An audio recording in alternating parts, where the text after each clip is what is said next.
Back to Miller. Oh, my goodness. Herbert. Sidearm sling, and it's a touchdown. Tyrese Maxey. Oh, good spin move back from Rapowski for the news. Give him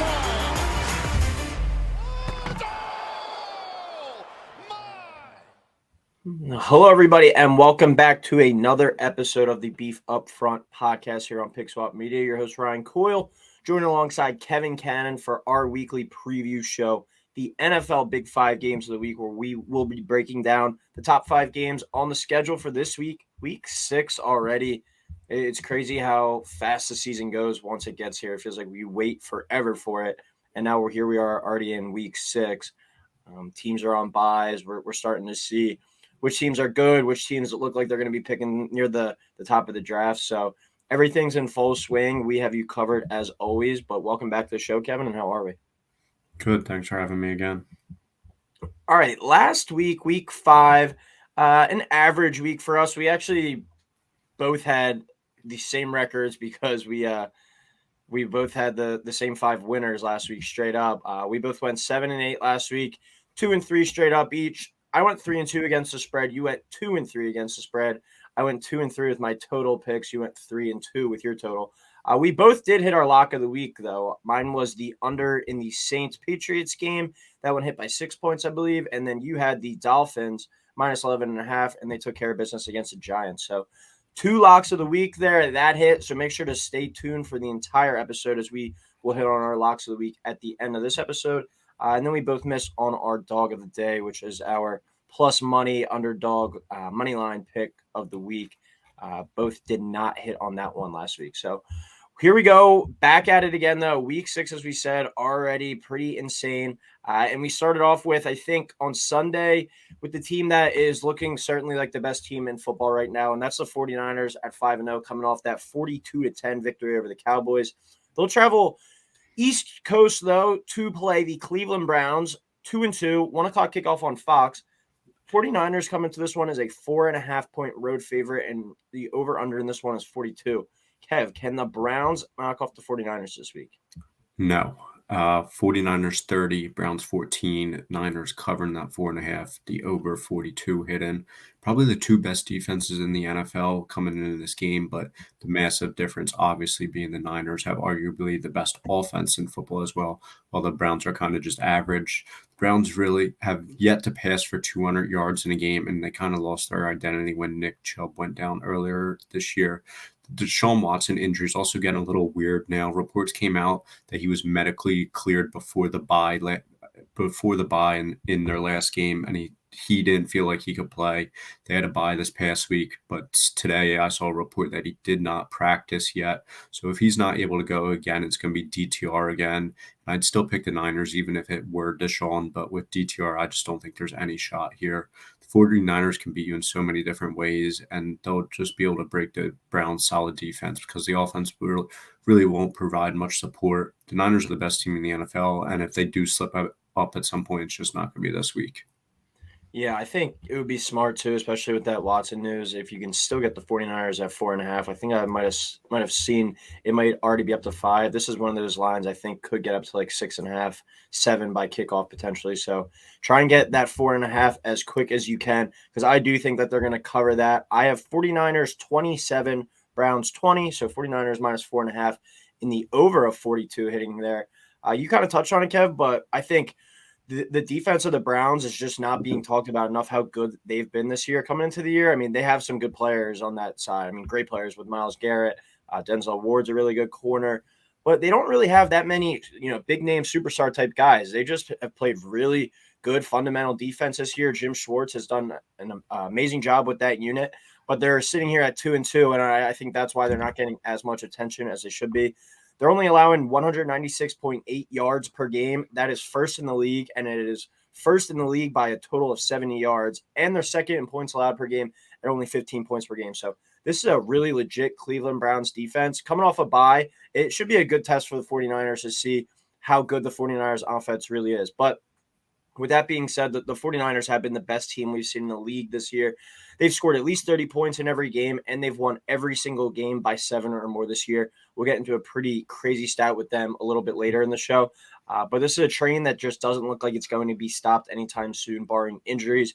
I am interested to see how this Browns defense looks against them, though. It's a good test, and it would be a huge win for the Browns in a division that, with the Ravens stumbling up last week, the Steelers kind of hanging there, the Bengals maybe starting to find their stride. I think the AFC North is going to be pretty hectic and close to the wire. So this would be a big-time win if Cleveland was able to pull it off. I just don't think that they're that capable on offense of putting up points against this 49ers defense in their own right. So I'm going to take the 49ers to win by 7, but I will say they get held below 30 points for the first time this year. I go 49ers 27, Browns 20. So Niners minus 4.5 in the over of 42. Second game of the week, a divisional showdown, and we were talking about how it's pretty crazy that it's already week 6. It's pretty crazy that these two teams are already playing for the second time this year. That's the 3-2 Colts at the 3-2 Jaguars, a 1 o'clock kickoff on CBS. Jags minus 4.5, over under 45.5. After having their last 2 games over in London, the Jags are back in Jacksonville hosting a Colts team, looking to beat them for the second time this year. What are your thoughts on this matchup, Kev? I'm going Colts winning 24 to the Jags 17. The Colts plus 4.5, under a 45.5 hidden. I have a really tough time picking games with either of these teams being involved, and it's also involving both of them now. And the Colts will be with Gardner Minshew because Richardson's shoulder injury, which is not necessarily a bad thing. He's played really well in the opportunities he's been given this year. He's yet to throw a pick, and he's completing 69% of his passes. He looks comfortable in Shane Steichen's offense as well, and he is really familiar with it because they were both together in Philly the past couple of years. Zach Moss exploded last week with Jonathan Taylor still working his way back, which could be a hell of a tandem if they get both of them going. Last week against the Bills was a pretty sloppy game for the Jags, but they did get the win. I think Indy goes into Jacksonville and pulls off the upset here. I like the way the Colts are playing, and I don't trust the Jags a ton. They're kind of up and down as well. These teams played about a month ago, like you were talking about earlier. The Jags won, but that was with Anthony Richardson. I think Minshew's a little better than Richardson at this point. Experience quarterback. He's won a lot of games in the NFL. I think he does it here in a revenge game for him. Yeah, that's one thing I'm a little bit wary about because, Gardner Minshew plays with that fire and that passion. He has hope to have something cooked up his sleeve this week for a revenge type game, but I'm just not buying into it that much. So I'm going to take the Jags to win in this one, and I'm going to have them win pretty comfortably. I'm going to go Jags 24, Colts 10. So Jags minus 4.5 in the under of 45.5. As you were talking about, Minshew has been very impressive when called upon. He's led his team to victories over the Texans, Ravens, and Titans. He's 3-0 in the games that he's had to come in and play, whether it was a start for Anthony Richardson or relieving him from injury. He's just done what he's needed to do. He hasn't turned the ball over like you were mentioning, and now he's playing the Jag where he's going to have that chip on his shoulder. So it'll be interesting to see what he does this week, but this is probably going to be his team for the next month or so, I'd say, while Richardson recovers from that shoulder injury. And if he can lead them to just say, like a 6-3 record by the time Richardson's back, it's going to be hard to put Richardson back in the lineup. He's obviously the guy going forward for the franchise, but I do think it could be one of those situations where Gardner Minshew might play out the rest of the year. It remains to be seen, but he's got a lot to play for and potentially earn a starting job somewhere else next offseason if he continues to play well. But I'm just not confident in saying he's going to move to 4-0 in games that he's played this year. I think he's due for a game that he's going to struggle a little bit. And also with the Jags last week, knocking off the Bills, I think that was huge in terms of gaining some momentum for Jacksonville. Already defeated the Colts by 10 in week 1, and that was on the road. And ETN really got going last week against a really good Bills defense. He had over 120 yards rushing, and he gets a good matchup this week against a Colts rushing defense that is allowing the 14th most rushing yards per game on the ground. So I think Travis Etienne in this Jaguars rushing attack could have another strong day. I think they use that momentum from last game against the Bills to go out and win this game and cover the spread. Interesting note, though, on this game, the Colts have not won in Jacksonville since 2014. I was a freshman in high school then. I'm 2 years removed from college now. So that just goes to show you how long it's been. So I'm going to go Jags minus 4.5 and the under of 45.5 is my plays in this one. But I really like the Jags to win this one straight up for sure. Third game of the week. We stay in the 1 o'clock slate again.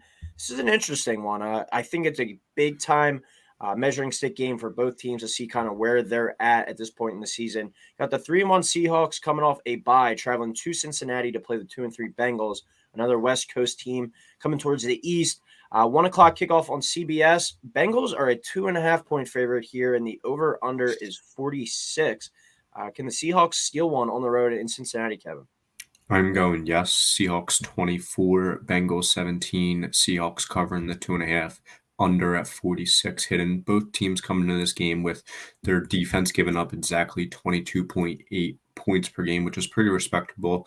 However, Seattle's coming in the game averaging 27.8 points a game, while the Bengals are only averaging 16 a game. The Bengals got back on track last week, beating the Cardinals and Jamar Chase going off. Burrow looked a lot more comfortable, cool as a cucumber like we're used to. But Seattle has a much better defense than the Cardinals. They are only letting up 3.2 yards per rush this year, which is best in the league. And in order to win, I think they're going to be able to make Cincinnati one-dimensional and then get after Burrow a little bit. He's still probably dealing with that leg a little bit, not as mobile as we are used to. And the Seahawks are coming off a bye, and I think Geno plays well here. I like the Seahawks to get this road win as well, Kev. A little bit weird with, the Bengals only being a 2.5-point favorite based off how they kind of looked last week, given against the Cardinals. But I thought in this situation, they would be more like a 3.5, 4-point favorite. I think Vegas likes Seattle to win this game outright. So I'm going to take them as well. 31-27, a little more high scoring than you. I got the Seahawks plus 2.5 in the over of 46 hitting. Bengals came back to life a little last week, as we were talking about, seeing Joe Burrow look more like Joe Burrow and Jamar going off for 3 touchdowns, double-digit catches, over 150 receiving yards. They might have found their rhythm, but I think it also has to be taken into account that they did play the Cardinals, who are most likely going to be a bottom 5 team this year. Since he did go, though, Kev, the past 2 years, 2-3 in their first 5 games, and then we really saw them hit their stride, made deep playoff runs, going to the AFC title game last year, the Super Bowl the year before. So it might just be one of those things where they need these games because they don't play that many guys in the preseason to really get acclimated. I mean, 2-3 the past 5 years and then hitting their stride, this could be the time where we see the Bengals really take off. So I think this is a big test for them. Going to 3-3 or falling behind a 2-4 is a pretty big difference. So big time home game for the Bengals to try and get back. But I'm going to go with Seattle on the opposite. I think their defensive front's going to be able to exploit Cincy's offensive line. We saw what they were able to do to the Giants' offensive line on Monday Night Football a few weeks back. And they have a really strong young secondary that I don't think is going to be afraid of these Cincinnati receivers. I think they're going to be able to kind of contain and limit this passing attack. I think we see a shootout in this one, though, a bit of a higher scoring game. I'm going to go with the Seahawks to go on the road, though, 31-27. I don't think the time change is going to be that big of a difference for them, especially coming off a bye. This is a well-rested group. So I'll go Seahawks plus 2.5 in the over of 46 with the Seahawks winning outright. Fourth game of the week, we stay on Sunday. This one at 4:25 on Fox. The Lions at 4-1 travel to Tampa to play the 3-1 Bucks. Lions are a 3-point road favorite here, and the over/under is 45.5. Can the Lions keep up this hot play, Kevin? Yeah, I'm going Lions winning by a touchdown, 27, Bucks 20. So Lions covering the 3 points, under a 45.5 hidden. When going over this game, I was originally going to go with the Bucks, but I just thought about it more. I'm just going to take the Lions. The Lions are a very good football team, and I've shown it pretty much every week. Last week, they killed the Panthers while missing Gibbs and St. Brown on offense. The Lions can put up a bunch of points. They're averaging just shy of 30 a game. I don't think the Bucks have the offense to get into a shootout with them here. That being said, the Bucks defense is pretty solid, but the way the Lions are playing right now, I don't think it will matter too much. I think Baker plays solid again here, but the Bucks just lose to a better team in this spot. Yeah, I'm going to go with the Lions at on the road in this one, 27-21, almost the same score as you. I go Lions -3 and the over of 45.5 hitting.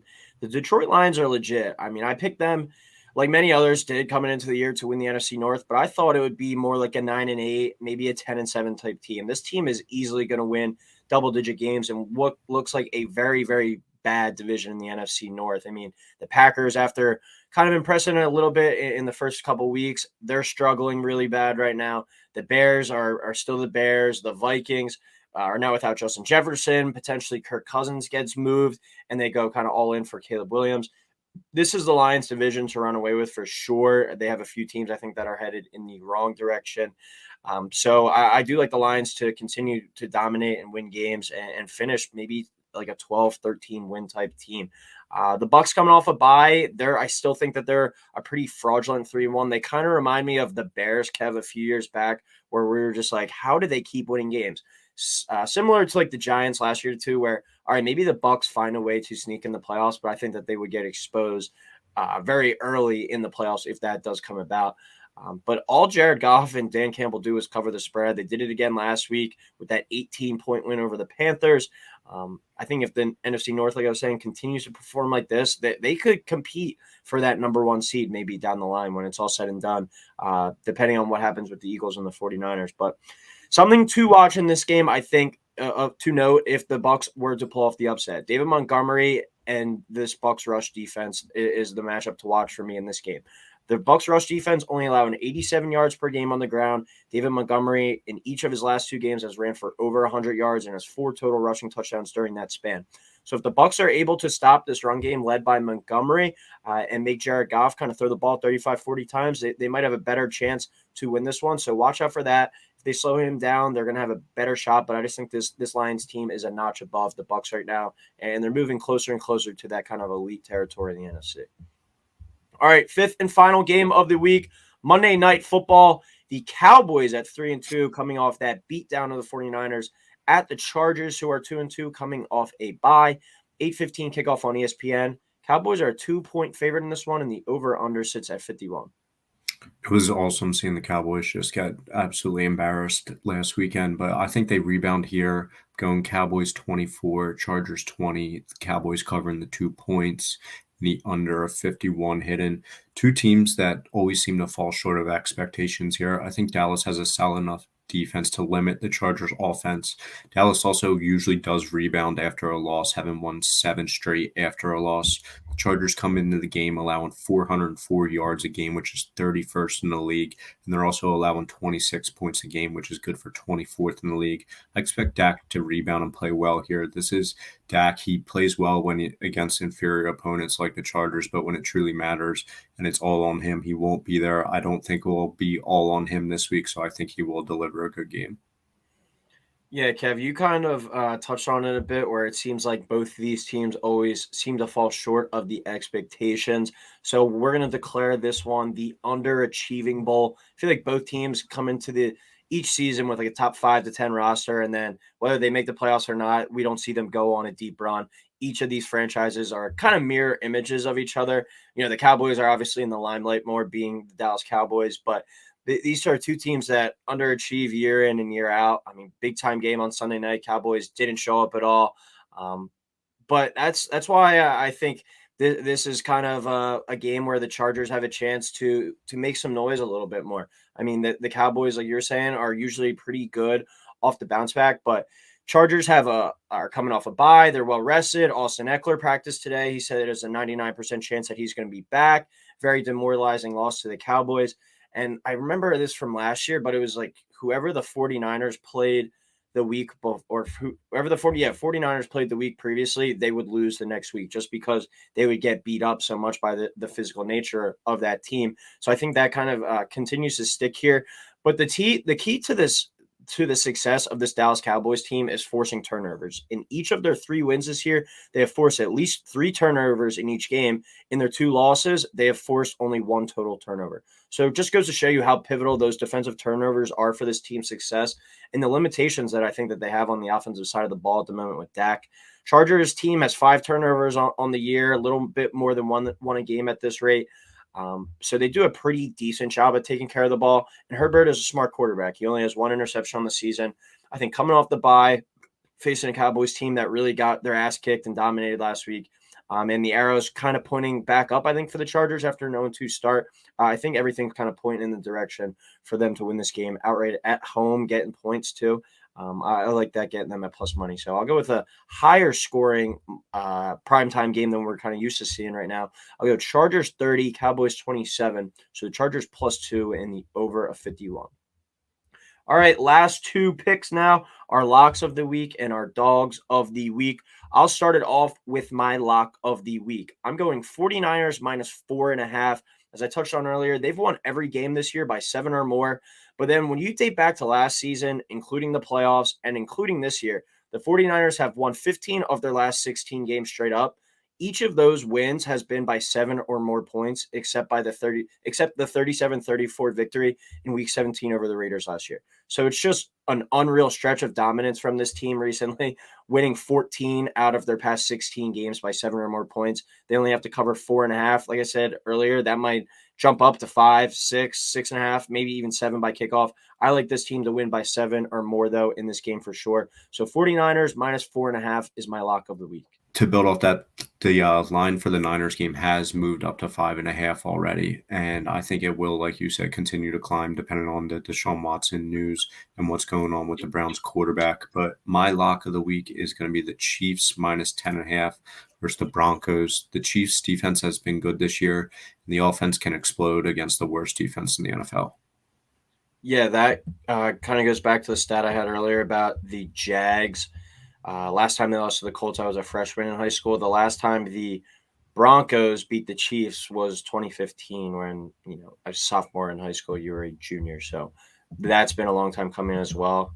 And it seems like stuff in Denver is not going well, to say the least. All right, dogs of the day now. Didn't really like that many on the board this week. So I was kind of thinking about taking the Chargers, but I wanted to throw in a different game that we didn't touch on. I'm going to go with the Bears. They're a 2.5-point home dog to the Vikings this week. You can get them at plus 20 on the money line. No Justin Jefferson for this Vikings team. Their defense is really struggling like they were last year. The Bears have found their stride on the offensive side of the ball the past 2 weeks, putting up some points now. Another chance here for them to get a win over a struggling division rival in a team in the Vikings that I really do think might look to move Kirk Cousins. The Jets potentially as one of those options. The Jets have a bye next week after this Eagles game, so if Zach Wilson doesn't perform well, I could see them maybe going out looking for that if the Bears find a way to beat the Vikings and put the Vikings in position, maybe get Caleb Williams to team up with Justin Jefferson and Jordan Addison going in the future.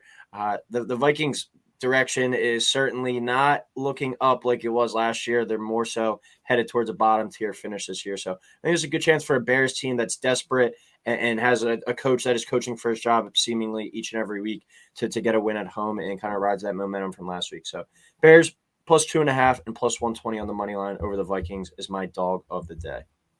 So my dog of the day is going to be the Texans plus 106 on the money line against the Saints. I picked the Texans last week as my dog. It looked like they were going to win that game outright, but unfortunately they weren't able to close. But it still was impressive to see CJ lead a game-winning drive, or what could have been the game-winning drive late in the fourth quarter. I think they closed the deal here against the Saints. All right, well, that will do it for NFL Big 5 games of the Week 6 edition. Before we head out, Kev, Eagles, Jets. Eagles are a 7-point favorite at MetLife. Will they cover that number? I say no. They win, but do not cover. All right, I'm going to take Eagles by 10 this week, actually. I don't think Zach Wilson's going to be able to do much on this defense. Our defensive line is going to destroy their offensive line up front. They're without 2 starters now. So that'll do it for this week. Another week down, week 7 around the corner. But as always, everyone, please like, subscribe, and enjoy the games, and we'll talk next week.